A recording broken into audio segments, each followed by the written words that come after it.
Salam Indonesia, salam Nusantara dari Sabang sampai Merauke, dari Miangas sampai Pulau Rote. Mantaplah iman kita, mantaplah kasih kita, mantaplah pengharapan kita.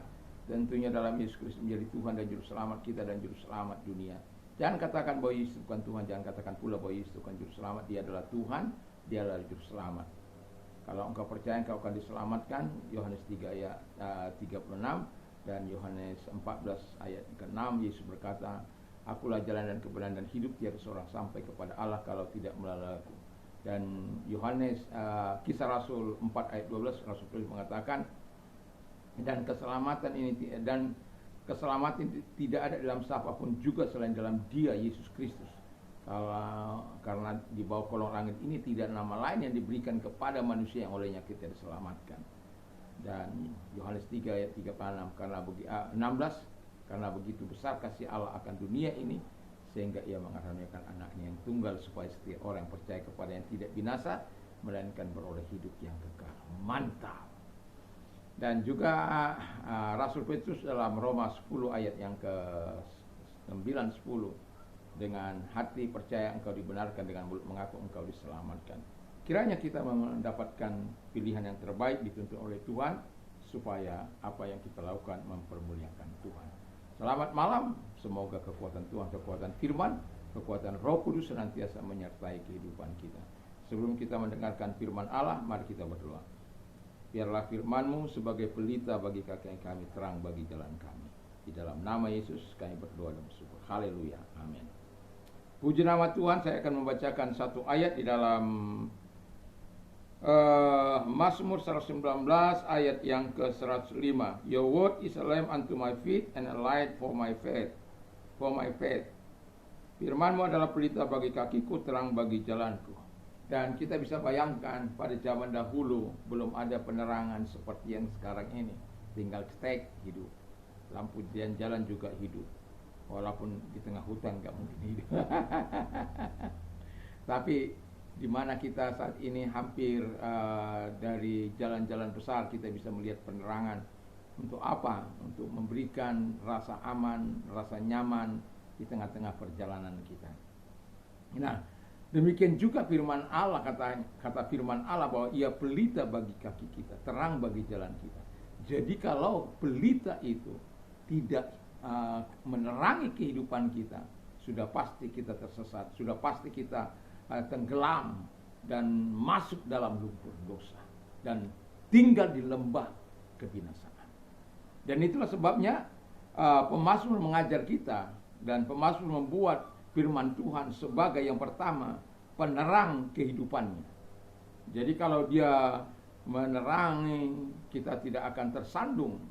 Ya, orang-orang yang diterangi oleh terang ketika berjalan dalam kegelapan ada penerang, dia tidak akan tersandung, dia tidak akan jatuh ke dalam jurang, dia tidak akan jatuh ke dalam lembah, dia tidak akan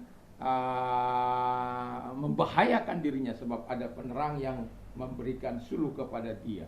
Dan itulah sebabnya sangatlah penting penerang ini bagi kita untuk menuntun kehidupan kita. Kita sedang berjalan di dalam dunia yang penuh dengan kegelapan. Kita sedang dikatakan, saya mau katakan, di jungle of wickedness, di hutan belantara kejahatan. Kalau kita tidak berhati-hati, kita akan diterkam oleh musuh-musuh kita. Musuh-musuh kita itu si jahat, si iblis, si penggoda, si roh jahat, siapa lagi? Si najis, si setan. Dia akan berupaya bagaimana menjatuhkan kita. Dan itu sebabnya kita perlu penerangan daripada Tuhan. Kalau Tuhan yang menerangi kita, setan itu tidak akan berani. Kalau Yesus itu sudah di dalam hidup kita, dan kalau kita akan katakan jelas bahwa kita mengalahkan dunia ini. Bukan karena hebat kita, bukan karena luar biasanya kita, tidak. Karena ada Tuhan di dalam hidup kita. Itu sebabnya abide in me, kata Tuhan, and I in you. Dan tinggal dalam aku dan aku dalam engkau. Jadi kalau kita tinggal dalam Tuhan dan Tuhan tinggal dalam kita, everything is okay. I believe that. Jadi segala sesuatu menjadi lancar, dan kita harus percaya hal-hal yang demikian. Dan yang kedua, kata firman Allah bahwa firman Allah, pemasmur membuat firman Allah sebagai penuntun kehidupannya. Si jahat itu kan akan senantiasa mencari temannya yang jahat. Orang baik pun bisa dipengaruhinya untuk berbuat jahat. Supaya apa? Ada temannya di neraka. Jadi jangan mau digoda, jangan mau dirayu, jangan mau dibujuk, karena itu memang pekerjaan mereka expert di situ, ahli di situ untuk melakukan yang terbaik, untuk menjatuhkan umat pilihan Tuhan, bahkan sepertiga bintang-bintang. Kalau tidak Tuhan percepat, itu akan digilas.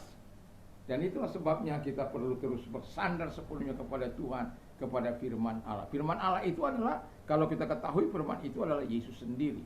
Dan itulah sebabnya saya mau katakan kepada kita, biarkan kita mengikuti pemazmur dalam kehidupan ini. Karena kita tahu kita tidak akan masuk ke dalam neraka kalau kita dituntun oleh firman Allah.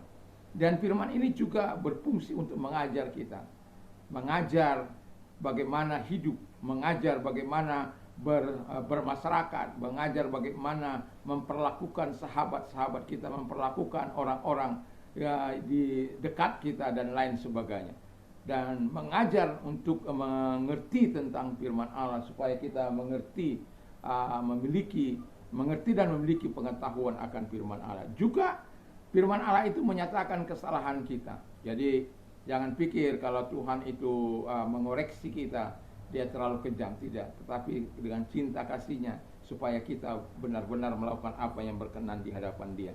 Dan juga firman Allah katakan untuk memperbaiki kelakuan.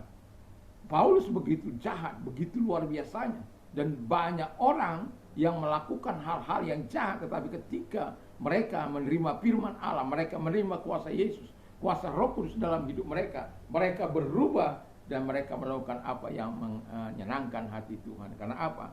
Dia memperbaiki kelakuan. Dan yang terakhir, menuntun orang dalam kebenaran. Itu saya ambil dalam 2 Korintus 3 ayat yang ke-16.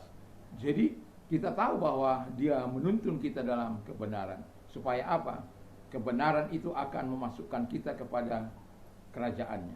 Dan saya mau katakan kepada kita, terakhir yang dalam fungsi daripada firman yang diinspirasikan oleh Tuhan itu ialah di mana Tuhan menyatakan supaya kita melakukan perbuatan-perbuatan baik. Haleluya.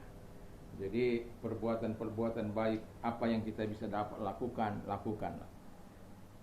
Apa yang bisa kita kerjakan. Mungkin Anda tidak bisa membagi uang Anda, tapi bisa membagi tenaga Anda, pekerjaan Anda, pikiran Anda, tenaga Anda, ilmu Anda. Mungkin Anda kelebihan rumah, kasihlah kepada orang-orang yang tidak mampu. Mungkin Anda kelebihan air, kasihlah kepada orang-orang yang membutuhkannya. Dan Anda tidak akan pernah kekurangan pertolongan. Walaupun mungkin akan mengalami masa-masa sulit, tetapi selalu ada pertolongan dari Tuhan. Dan percayalah, Tuhan tidak akan abai terhadap orang-orang yang mengasihi Tuhan dengan sungguh. Dan itulah sebabnya kita harus terus tekun bersama dengan Tuhan. Kita harus mencintai firman Allah. Dia adalah penuntun kehidupan. Yang terakhir adalah yang firman Allah katakan, dia adalah pengontrol kehidupan daripada pemazmur. Haleluya. Jadi, how can a young man keep his way pure? By living according to your word. Bagaimanakah seorang muda mempertahankan kelakuannya yang bersih dengan menjaganya sesuai dengan firman, dengan hidup sesuai dengan firman. Itu sesuatu yang sangat istimewa, sesuatu yang sangat luar biasa. Ketika kita biarkan firman itu mengontrol kehidupan kita, menjadi pengendali kehidupan kita. Kan sudah Yesus katakan, aku dalam engkau, engkau dalam. If you abide in me and my word abide in you, you will ask whatever you desire and it shall be done for you. Jadi jika engkau tinggal di dalam aku dan firmanku tinggal dalam kamu, minta apa saja yang kau minta dan maka dia akan memberikannya. Sesuatu yang luar biasa, janji yang sangat luar biasa. Itulah sebabnya biarkan firman itu mengontrol, mengendalikan kehidupan kita. Sehingga kehidupan kita adalah kehidupan yang mempermuliakan Allah. Kehidupan yang betul-betul menjadi alat yang menyenangkan bagi Tuhan. Di mana kita dengan perbuatan saleh, perbuatan jujur, perbuatan baik kita, kita melakukan dengan motif, bukan dengan motif cari nama, tetapi motif untuk memuliakan Tuhan. Kemarin saya sudah mengatakan bagaimana orang-orang yang kemarin dulu ya, orang-orang harus tidak kemarin, orang-orang harus memuliakan Tuhan dengan kehidupannya. Setiap orang harus hidup memuliakan Tuhan. Dan itu hanya bisa dilakukan kalau kita membiarkan pengendali hidup kita itu, kontrol itu di dalam kendali daripada firman Allah. Hidup kita dalam kendali firman Allah, sehingga kita bisa menikmati dan apa yang diajarkan oleh firman Allah bisa kita lakukan dalam hidup kita. Dan ketika dia mengendalikan hidup kita, setan tidak berdaya untuk menggoda, membujuk, merayu. Apalagi kan memang pekerjaan setan itu adalah pencuri tidak datang terkecuali mencuri, membunuh dan membinasakan. Tapi dia, Yesus, datang untuk memberikan kelimpahan yang sangat luar biasa, abundant of life, kelimpahan hidup. Jadi kita sebagai orang yang percaya, ketika firman itu mengendalikan kita, percayalah Tuhan akan memberikan yang terbaik dalam hidup kita. Dan biarkan firman itu sebagai pelita dalam kehidupan kita, supaya kita tidak tersandung oleh gelapnya kegelapan. Dan biarkan firman Allah itu tetap menerangi hati kita, dan biarkan dia menghancurkan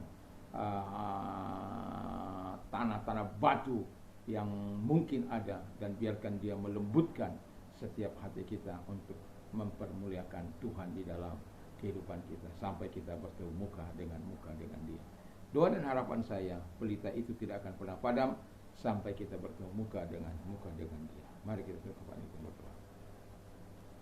Terima kasih Tuhan Bapa di surga buat firman-Mu, dan terima kasih biarkan kami jadikan firman menjadi pelita bagi kami, terang bagi jalan kami. Terima kasih Bapa di surga, dan bagi mereka yang sakit aku perintahkan segala sakit penyakit yang mereka derita aku perintah keluar, dan oleh biru-biru Tuhan mereka sembuh, oleh kuasa mereka sembuh. Dan juga Tuhan Bapa di surga, bagi mereka-mereka yang sedang mengalami Tuhan masalah dalam hidup mereka, peperangan, kesulitan dan penderitaan, Tuhan Engkau yang mengatakan, marilah kepadaku hai kamu yang letih lesu dan beban berat, aku akan memberikan kelegaan bagi. Matius 11 ayat 28.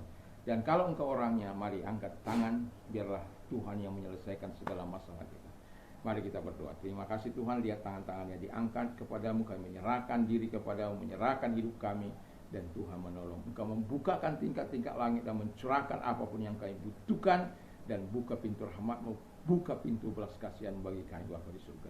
Terima kasih, dan kami yakin dan kami percaya Engkau tidak terlambat untuk menolong kami, sama seperti Engkau menolong Sadrak, Mesak, Abednego, Daniel. Sekalipun mungkin bukan mungkin Tuhan, tetapi mereka telah masuk ke dalam dapur api itu, tapi Tuhan punya rencana yang indah. Ataupun Daniel sudah masuk dalam gua singa itu, tapi Tuhan punya rencana yang indah, dan mereka diselamatkan. Terima kasih, Engkau adalah Allah yang tahu persis akan pergumulan kami, dan Tuhan adalah jawaban dalam setiap permasalahan kami. Terima kasih, kami bersyukur dalam nama Yesus. Haleluya, amin. Selamat malam, selamat kita beristirahat, dan kiranya sebelum istirahat, mari biasakan membaca firman Allah, merenungkan firman Allah dalam kehidupan kita, sehingga tidak perlu kita boleh memperkatakan firman Allah itu dalam hidup ini. Tuhan Yesus memberkati kita. Mantap, mantap, mantap.